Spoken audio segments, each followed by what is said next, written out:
Hi అండి. Chicken ములక్కాడ curry టేస్టీగా ఎలా చేసుకోవాలో చూద్దామండి.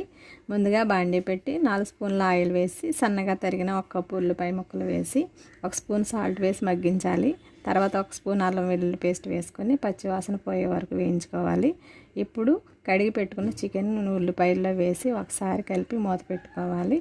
ఒక 5 నిమిషాల తర్వాత 1 స్పూన్ సాల్ట్ వేసి కొద్దిగా పసుపు, కట్ చేసుకున్న ములక్కాడ ముక్కలు వేసి ఒకసారి కలిపి మూత పెట్టి మగ్గించుకోవాలి.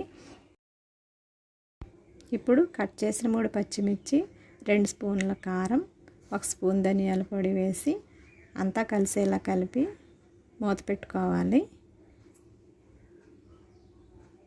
3 నిమిషాల తర్వాత 1/2 గ్లాస్ వాటర్ వేసి కలిపి మూత పెట్టి 8 నుంచి 10 నిమిషాల పాటు ఉడికించుకోవాలి.